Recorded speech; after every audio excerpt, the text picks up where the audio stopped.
You know, you've probably been taught that when a government faces like a total economic collapse, it builds dams. Right, it pours concrete. Exactly. You pour concrete, you look at a map of historical crisis management, and you have this very specific, tangible expectation. You expect to see a bridge. Right, a bridge, a highway, a power grid. The state points to, I don't know, 1 million tons of steel and says, there, we built that. That is how we put our citizens back to work. It's the standard playbook. It really is. But today we are opening up this sprawling dossier of government archives, historical records, and personal memoirs that it completely vaporizes that concrete and steel expectation. It really does. It flips the whole script. Because we are looking at a government that they looked at a starving population and decided to invest in canvas. Canvas, plaster, watercolor. Yeah, and large format photographic film. And by doing that, they accidentally funded a global cultural revolution. Which is arguably one of the most consequential and honestly entirely unintentional shifts in modern cultural history. Unintentional being the key word there. Oh, absolutely. We are tracing how these vast bureaucratic machines, which were entirely engineered for immediate crisis management, just managed to stumble into generational genius. So if you are fascinated by the mechanics of history, you are definitely going to want to stick around for this deep dive. We are exploring the profound paradox that emerges when a state bureaucracy decides that, well, muralists and sculptors have got to eat just like other people. Which is a direct quote, yeah. Right. And we're going to look at how that simple premise unintentionally moved the absolute center of the global art world. And we're also going to contrast that massive public relief effort with a parallel, highly prestigious government commission. One that nearly immortalized America's most famous landscape photographer. But then, they just let him slip away. Which is crazy to think about. The contrast between those two programs, one built entirely around poverty relief and the other built entirely around institutional prestige, it reveals exactly how fragile government patronage can actually be. Fragile and completely unpredictable. Right. I mean, if I had to put a framework on it, looking at the government's approach to artists in the early 1930s is, it's a lot like watching the evolution of a massive tech startup. Oh, I like that analogy. Yeah, like the government essentially launches this very quick, very raw beta test just to see if the basic plumbing of the infrastructure even works. Right, like can we actually process the payroll for these people? Exactly. Can we physically deploy them? But by simply providing the servers, or in this case the canvas and the weekly wage, they accidentally invent an entirely open source ecosystem that just changes the world. They set out to solve a basic plumbing problem. Hunger. Right, hunger. And they accidentally write the code for the next century of modern art. It's wild. But, to really grasp how this played out on a human level, we shouldn't start with all the sweeping national legislation. No, the bureaucratic mandates in Washington are, well, they're a bit dry. Very dry. So we need to start with the physical reality of the art itself. Mm-hmm. And we have this brilliant starting point in the sources compiled for us by Nick McKenzie. Yes, his personal memories. It's this visceral personal memory that serves as the emotional spine for this entire deep dive. It's a great scene. It really is. So put yourself in this moment. Nick describes being a small boy in San Francisco. He is being led by his mother up the incredibly steep incline of Telegraph Hill. Which is quite a hike. Oh, yeah. So they step off the pavement and into the cool, rounded stone base of Coit Tower. And this boy, he tips his head back, and there it is. Just wrapping the entire curved interior wall. Yeah, this immersive floor-to-ceiling world painted in true fresco. He is looking at dock workers, fruit pickers, this chaotic city street with a newsstand. A library where a reader is reaching for a book. Right. It is the unflinching reality of California in the 1930s, painted by hands that were, mixing plaster and pigment before this boy was even born. And he doesn't know the politics behind it at that age? Not at all. He just knows his mother marched him up that massive hill because she fundamentally believed this was a public inheritance worth looking at.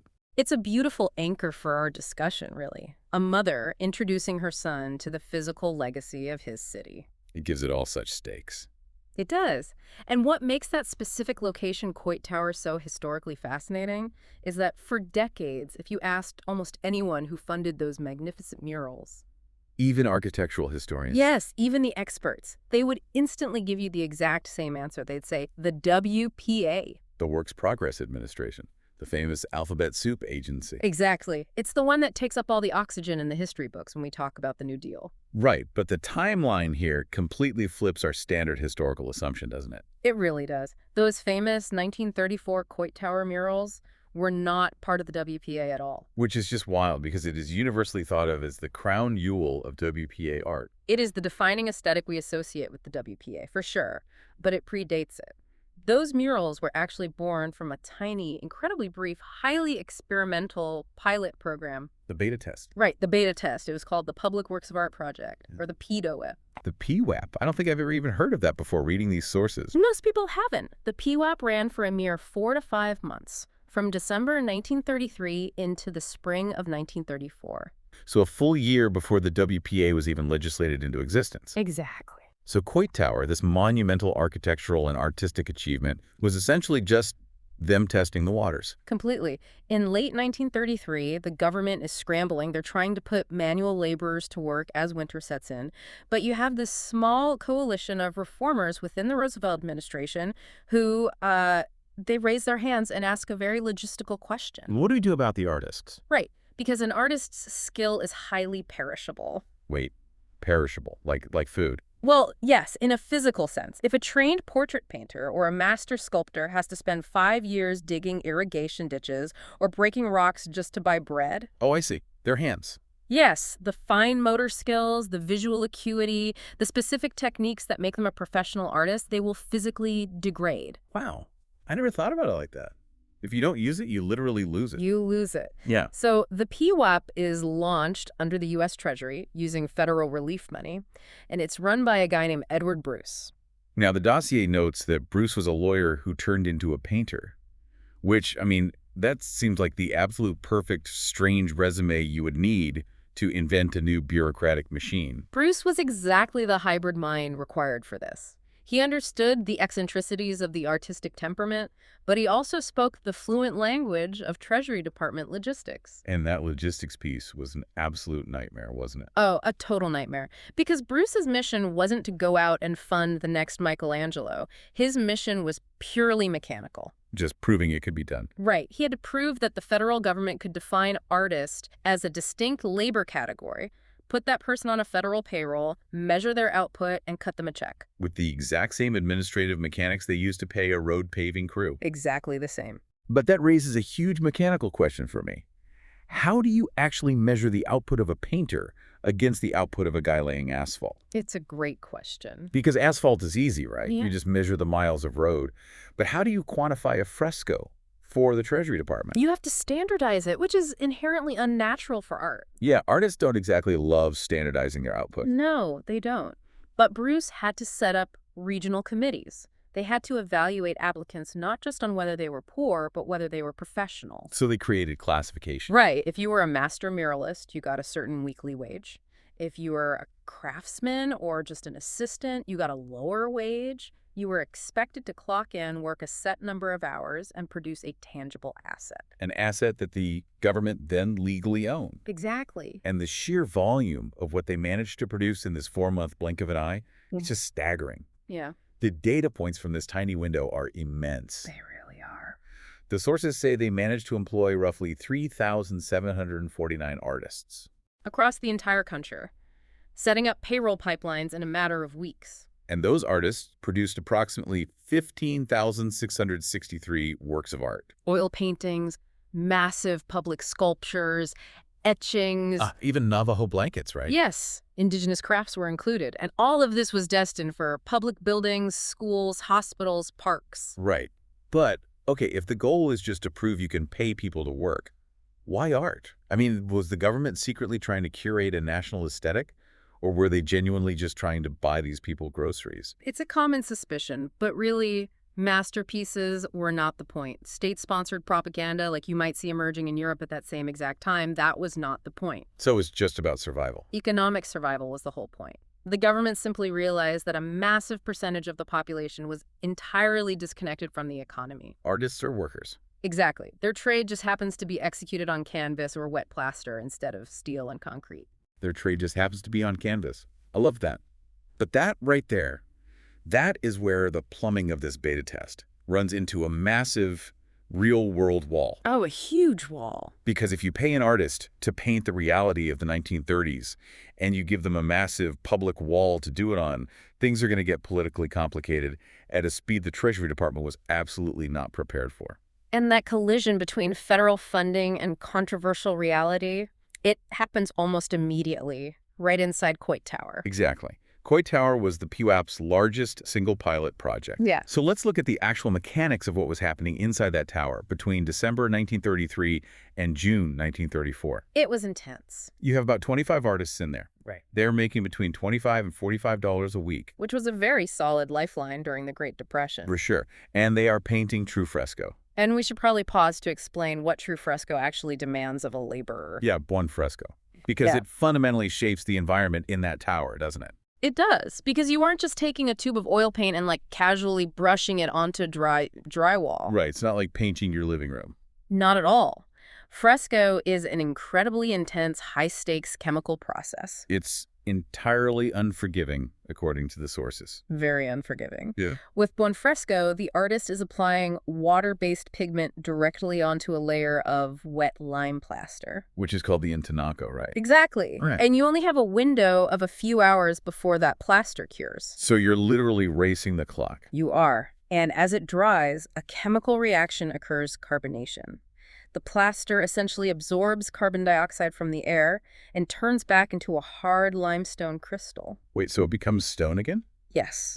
It permanently locks the pigment inside the molecular structure of the wall itself. The painting becomes the wall. That is wild. So you have a strict ticking clock. Very strict. You can only apply as much wet plaster as you can perfectly paint in one single day. They call that a giornato, right? A day's work? Yes. And if you make a mistake, you can't just paint over it. What do you do? You have to physically chisel the dried plaster off the wall and start over. Oh, wow.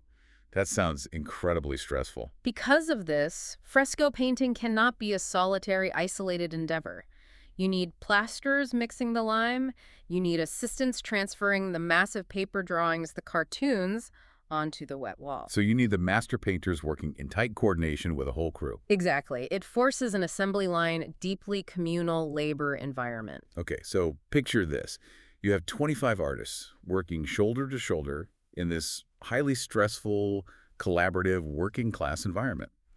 They are physically building a wall together, and they are being supervised by a man named Viktor Arnatov. Now, Arnatov is a critical figure here. He was a Russian-born muralist, and crucially, he had studied extensively in Mexico directly under Diego Rivera. Oh, wow. So he brings that heavy, monumental, socially conscious Rivera school style straight into a federally funded American monument. He does. Rivera's philosophy was that murals were not mere decoration. They were the visual textbook of the working class. And Arnatov painted the central panel in Coit Tower himself, didn't he? Yes, a piece called City Life. Which is this incredibly dense, unapologetic look at a modern street scene. And the timing of this project collided with a massive historical powder keg right outside the tower's doors. Right, because the reality of San Francisco in mid-1934 was not peaceful at all. The murals are nearing completion in June, and the city is effectively tearing itself apart during the 1934 West Coast waterfront strike. This really cannot be overstated. The 1934 maritime strike was a bitter, violent, and deeply polarizing labor dispute that shut down ports along the entire West Coast. You had longshoremen and sailors facing off against police and employers. There were riots, there were casualties. The atmosphere in San Francisco was an absolute tinderbox. So just imagine you are a conservative city official or a newspaper editor in San Francisco at this time. The city feels like it's on the brink of revolution, and you get wind of what these artists working in this communal, labor-intensive fresco environment have been painting inside a highly visible public monument. Using federal tax dollars, no less. Using federal tax dollars. Yeah. So the press seizes on the murals, and they start looking very closely at the specific iconography the artists chose to include. And they find exactly what you would expect from artists sympathetic to a labor strike. Let's walk through the specific imagery that caused the uproar, because it shows how granular the political scrutiny became. Sure. So in the murals, there is a newsstand prominently featured. And on that newsstand, the artists painted very recognizable left-wing and radical newspapers right alongside the mainstream dailies. And in another panel depicting a library, you can clearly see a reader reaching for a copy of Karl Marx's Das Kapital. And then you have the real flashpoint. An artist named Clifford White decided to include a small but entirely unmistakable hammer and sickle in one of his panels. Now, just to maintain strict historical objectivity here, because our sources are very clear on this, several of these muralists, including Arnotov, were indeed members of the Communist Party. Right, or they were deeply aligned with the radical labor movements of the time. Yes. We're just reporting what the sources confirm. And from the artist's perspective, their intent was straightforward documentation.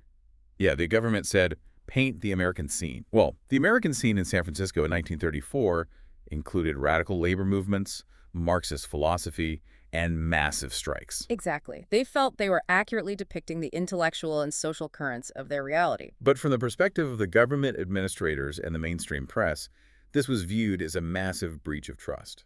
The government's view was, we are paying you a relief wage to keep you from starving, and you are using our plaster and our payroll to paint what we consider subversive political propaganda during a civic emergency. It is the ultimate content moderation crisis, but playing out in 1934. That's a great way to put it. It's like a modern social media platform grappling with user-generated content. The platform provider, in this case, the U.S. government, builds the infrastructure and says, okay, express yourselves. But when that expression includes a hammer and sickle during a violent labor strike, the platform owner suddenly intervenes. Right. When the government owns the wall, who gets to decide what truth is allowed to be permanently chemically bonded to it? And the government's intervention here was swift and very physical. Yeah. What did they actually do? The San Francisco Park Commission actually locked Coit Tower. They barred the doors. Wow. They just shut it down. Shut it down. And behind those locked doors, there was direct censorship. Clifford White's hammer and sickle was literally chipped away. They had to physically break the cured fresco off the wall to remove the symbol. Yes, because remember the chemistry we talked about, it's stone, so they had to chisel it out. And the massive public opening of the tower was delayed for months. It finally opened quietly in October 1934, long after the violent peaks of the strike had cooled down. Exactly. So the Coit Tower controversy proved that Edward Bruce's beta test worked mechanically. They successfully paid 3,000 artists to work. But it also proved it was a political minefield. Now, usually when a government pilot program results in locked doors, destroyed property, and massive negative headlines, the bureaucracy just shuts it down. They say, well, we tried, it's too much of a headache, let's just stick to building dams. But that is not what happened here at all. No. The federal government didn't retreat from the controversy. They institutionalized the process and scaled it up to a staggering national level. They took the mechanical lessons of that brief PWAP pilot and evolved it into the massive machine everyone actually remembers. The WPA's Federal Art Project, or the FAP. The Federal Art Project ran for 8 years, from 1935 to 1943. And to understand how this massive entity functioned, you have to look at the man chosen to be its national director. Holger Cahill. Now, Holger Cahill is a fascinating choice for this role, because he is not your typical Ivy League elite museum director, is he? Not at all. Cahill was largely a self-taught curator. He was a champion of folk art, of outsider art, of the craftsmanship of everyday people. He was deeply suspicious of the elitism that dominated fine art institutions at the time. Very suspicious. When he took the reins of the FAP, he established an ironclad philosophy that governed the entire program. His legal and moral mandate was simply, relief first, culture second. Relief first, culture second. We really need to drill down into how that mandate legally rewired the traditional concept of art patronage. It's a huge shift. Because throughout history, whether you are talking about, the Medici family in Renaissance Florence, or the Catholic Church, or a wealthy Gilded Age industrialist, art patronage has always been about one thing. Crowning genius. Exactly. It's about finding the singular master, paying them a fortune, and having them create a masterpiece that reflects prestige, power, and glory back onto the patron. Cahill's FAP explicitly rejected the Medici model. In fact, they legally couldn't operate that way even if they wanted to. Why not? Because the FAP was funded by emergency relief appropriations. Therefore, the primary legal qualification to get a job as an FAP painter was not that you were a genius. The primary qualification was that you were destitute. So you had to prove you were poor before you had to prove you could paint. Exactly. You had to demonstrate a baseline of professional artistic skills, sure, but the overriding criteria was financial need. They weren't trying to curate a national collection of masterpieces. They were trying to keep laborers fed. And because they were operating on this egalitarian relief-first basis across the entire geography of the United States, the sheer scale of production they achieved is almost incomprehensible. Let's look at the logistics of that scale. The FAP wasn't just a few dozen artists in a tower anymore. Unpack some of the estimates from the sources. Over its 8-year lifespan, conservative estimates suggest the FAP produced roughly 200,000 separate works of art. 200,000. That is a factory. It really was. That includes roughly 100,000 easel paintings. It includes more than 2,500 public murals installed in post offices, hospitals, and schools from coast to coast. And it includes the incredibly iconic, vividly colored silkscreen posters. Yes, those posters educated the public on everything from visiting national parks to treating syphilis. The silkscreen posters are brilliant. But there are two specific sub-initiatives under Cahill's FAP that the sources highlight, and we need to explore them deeply because they perfectly illustrate Cahill's vision of democratizing art. Yes, let's get into those. The first is something called the Index of American Design. Explain the mechanics of what this project actually was. The Index of American Design is arguably one of the most culturally vital things the government has ever funded. The FAP deployed artists to create highly meticulous, scientifically accurate watercolor renderings of American material culture. And when we say material culture, what specific objects are they actually painting? They were documenting the functional, everyday objects of American history that were literally physically rotting away in barns and attics. Like what kind of objects? Colonial furniture, shakerwood carvings, elaborate patchwork quilts, Oh. cast iron weather vanes, traditional ceramics, embroidered textiles, things that traditional fine art museums completely ignored because they were considered craft or folk objects. Right. But Cahill recognized that these objects were the visual DNA of American design. And he realized this stuff was disappearing. So he sets up this massive preservation project. And they ultimately produced about 18,000 watercolors mounted on roughly 22,000 plates. But the how of this project is what makes it so fascinating to me. Why did they use watercolor instead of just sending photographers out to take pictures of these weather vanes? It seems counterintuitive, doesn't it? Right, because photography existed. It seems like taking a picture would be infinitely faster and more accurate. It would have been faster, yes. But in the late 1930s, it wouldn't have been more accurate. Really? Yeah. Black and white photography could capture the shape, but it couldn't capture the patina of aged copper or the faded dye of a colonial quilt. What about color photography? Didn't that exist? Color photography existed, but it was highly volatile, very expensive, and the colors were notoriously inaccurate. Watercolor, however, when executed by a master illustrator using dry brush techniques, it could replicate the exact texture, the precise grain of the wood, the specific thread count of a textile. So they were essentially using these artists as like human high-resolution color scanners. Exactly. It was an exercise in absolute egoless objectivity.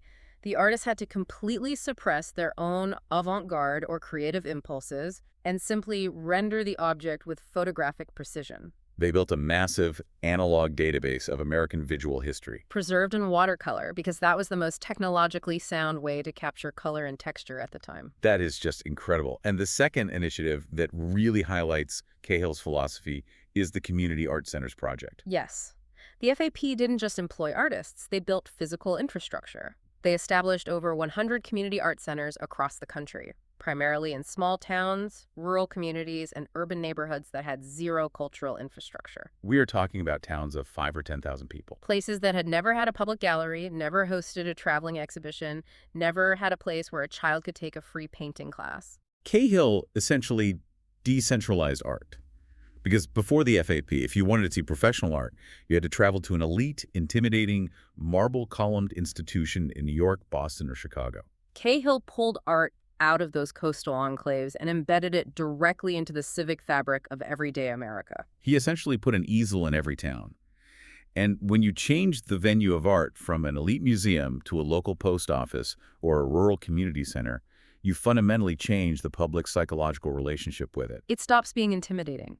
Exactly. Art stops being an exclusive luxury good for the rich. It becomes a trade. It becomes a public utility like a library or a park. And that transition, treating art as a trade, paying artists a weekly wage to just do their job, that leads us to the most profound unintended consequence of the entire New Deal era. Yes.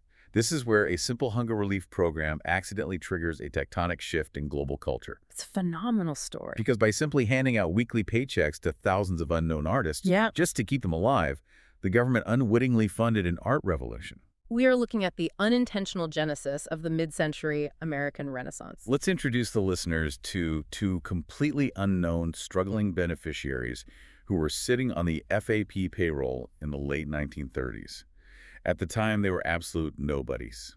Two young men drawing very ordinary relief wages. The first is a Dutch immigrant who had come to America as a stowaway. His name is Willem de Kooning. Okay, Willem de Kooning. He managed to get a spot in the FAP's mural division in late 1935. And the second guy. A young, temperamental, largely unproven painter from Wyoming named Jackson Pollock. Jackson Pollock, the guy who would eventually become the literal face of American modern art, the pioneer of the drip painting. That's the one. He was surviving on a government relief program. He was. Pollock worked primarily in the FAP's easel division from roughly 1938 to 1942. Now, it is crucial to understand that the government was not funding them because they recognized their genius. Right, they weren't scouting for the next big thing. Not at all. They were funding them because they met the poverty requirements and had basic artistic skills. The sources specifically mention how this impacted de Kooning. Before he got on the WPA payroll, he was surviving by doing commercial art, painting department store window displays, doing sign lettering, and taking whatever odd jobs he could find just to pay his rent. He had no time to focus on his own artistic development. But when de Kooning got onto the FAP mural division payroll, he was making roughly $24 a week. Which was enough. Yeah, that modest, steady income allowed him to quit the commercial window displays. For the first time in his life, he was a full-time professional painter. He stayed on the payroll for about 2 years, until a new federal rule requiring WPA workers to be U.S. citizens forced him off the rolls in 1937. But those 2 years were completely transformative. And Pollock had a much longer run, about 4 years in the easel division. What the WPA essentially did was buy these artists the one resource they couldn't afford. Time. The government brought them the years they needed to experiment, to fail, to refine their craft, to argue with each other about aesthetics in New York diners, all without the constant threat of starvation. And we also have to look at how the physical mechanics of the WPA work actually influenced their later famous techniques. Wait, really? Let's dig into that. Yeah. How does painting a government mural translate into abstract expressionism? Well, think about the physical mechanics of painting a mural versus painting on an easel.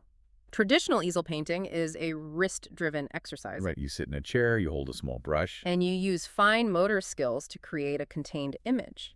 But WPA mural painting requires a completely different kinesthetic engagement. Because you're standing up, you're covering massive surface areas. Exactly. You are moving your entire body. You are using your shoulder, your back, your core. You are sweeping large brushes across huge spaces. Oh, wow. That physical, bodily experience of making art on a massive scale deeply influenced these painters. Years later, when Jackson Pollock takes the canvas off the easel, lays it flat on the floor, and begins aggressively dripping and throwing paint. He is utilizing the environmental, full-body spatial awareness that he developed on the WPA. Yes, in part while working on massive public scales for the government. That is fascinating. The mechanics of the relief work directly fed the mechanics of the avant-garde.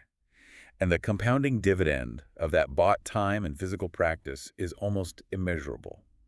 Because within a decade, Pollock, de Kooning, and their immediate circle would become the vanguard of abstract expressionism. Which is a monumental turning point in art history, because for centuries, the absolute, unquestioned center of the global art world was Paris. Paris dictated the avant-garde. Yes.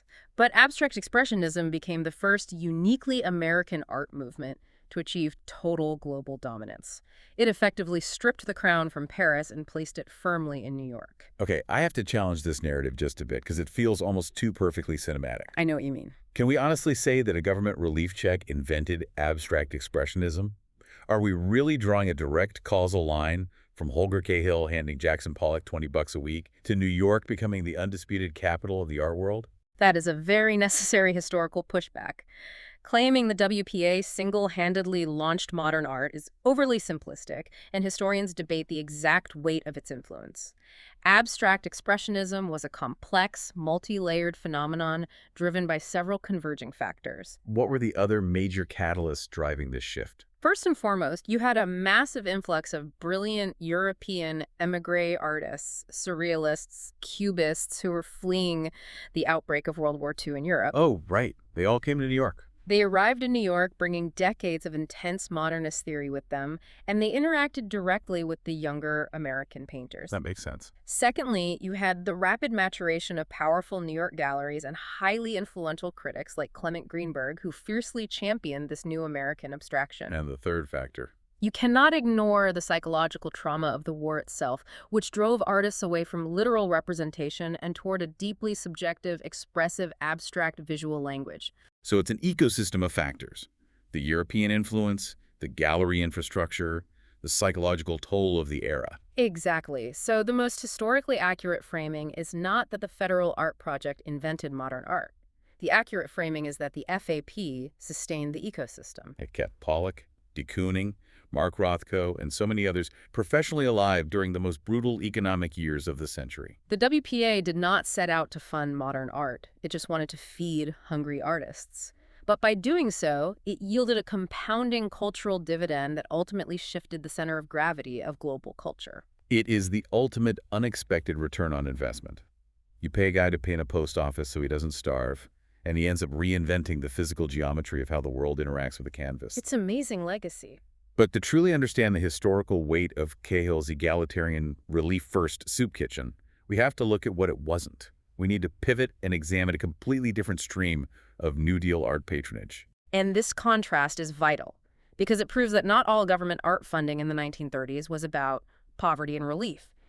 There was a parallel track that had absolutely nothing to do with hunger and everything to do with projecting institutional power. Right, so let's introduce another massive historical figure into this deep dive, Ansel Adams. Ansel Adams is arguably the most recognizable, iconic landscape photographer in American history. Now, I guarantee you, if you poll 100 people who know a little bit about art history, 99 of them will confidently tell you that Ansel Adams worked for the WPA. Oh, definitely.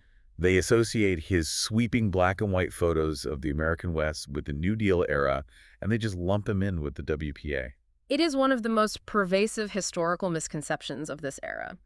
Ansel Adams was never a WPA employee. Never. Never. He was never subjected to the poverty tests of the Federal Art Project, and he never drew a WPA relief check. So if he wasn't on the WPA, how did he get a federal government commission during the exact same time period?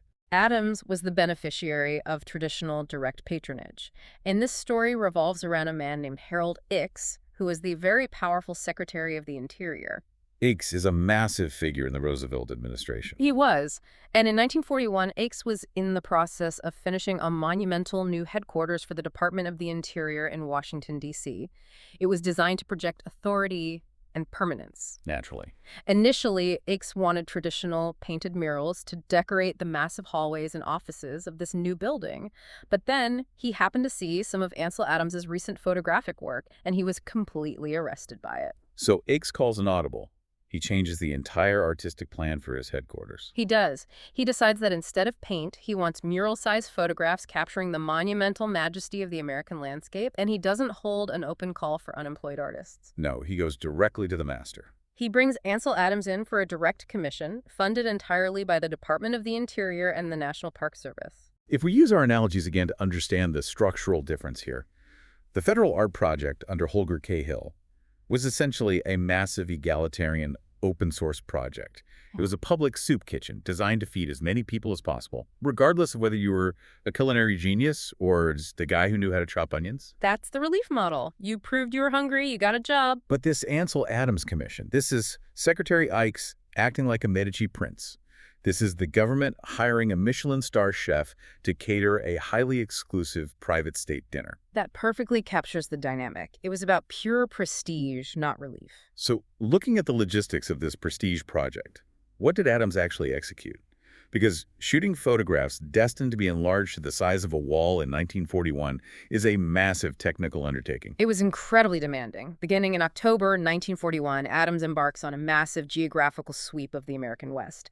He travels to the grandest natural cathedrals, the Grand Canyon, the Tetons, Yosemite, Yellowstone. And he is shooting with 8x10 large format cameras. Explain the technical foresight required there. He isn't just snapping pictures with a 35mm camera. No, 35mm film would disintegrate into grain if you tried to blow it up to the size of a wall.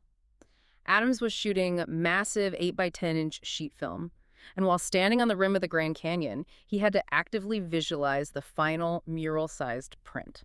Wow. He was utilizing the zone system, a highly technical method of photographic exposure and development he was formalizing at the time. So he's basically doing the math in his head out in the field. Exactly. He had to expose for the deepest shadows and develop for the brightest highlights with absolute mathematical precision, knowing that any slight flaw in focus, any chemical imperfection in the negative, would become glaringly obvious when enlarged to a massive scale. He was executing an incredibly high-wire technical performance, and the sources show that he was highly productive.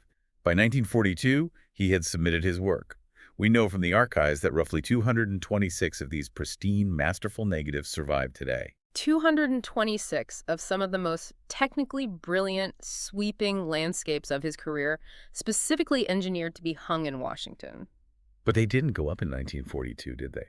The walls of the interior building remained empty. They remained entirely empty because at the exact moment Adams is finalizing his prints, the entire geopolitical reality of the planet shatters. Which brings us to the sudden, violent, crashing halt of absolutely everything we have discussed today.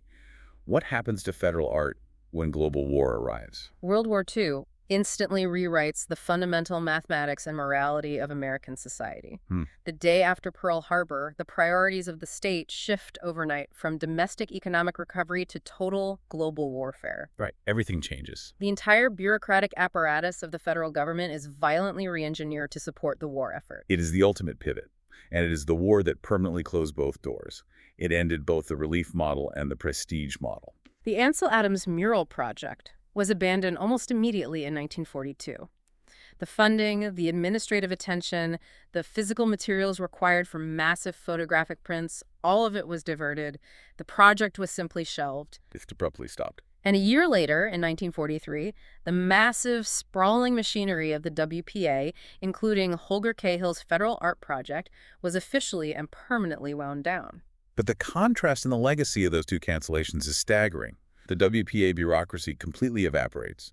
The federal agency vanishes into the history books. But the physical legacy it produced, the hundreds of thousands of post office murals, the 18,000 watercolor plates of the Index of American Design, the community centers, and most importantly, the hard-won technical skills honed by artists like Pollock and Kooning, that legacy survives. It escapes the bureaucracy. Exactly. It escapes the bureaucracy and compounds in value exponentially over the next 50 years. While on the parallel track, Adams's project, the elite, highly managed Prestige Commission, suffered the exact opposite fate. His project simply vanished into the vault. Into the vaults. Those 226 masterful negatives sat locked in the National Archives, unprinted, unexhibited, and largely unseen by the public for nearly 70 years. 70 years. The government commissioned a masterpiece, the war interrupted it, and the bureaucracy just filed it away in a drawer and forgot about it.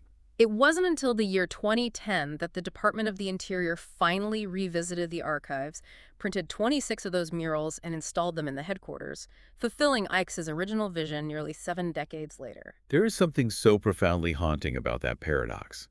You have a government that recognized the genius of Ansel Adams, specifically hired him to immortalize the national parks, and then simply let his work slip into a filing cabinet the moment geopolitical survival required their attention. And simultaneously, that same government leaves behind a massive, decentralized, immortal legacy of hundreds of thousands of works from everyday unnamed laborers who are just trying to earn $24 a week. it perfectly encapsulates the unpredictable, often ironic nature of public art.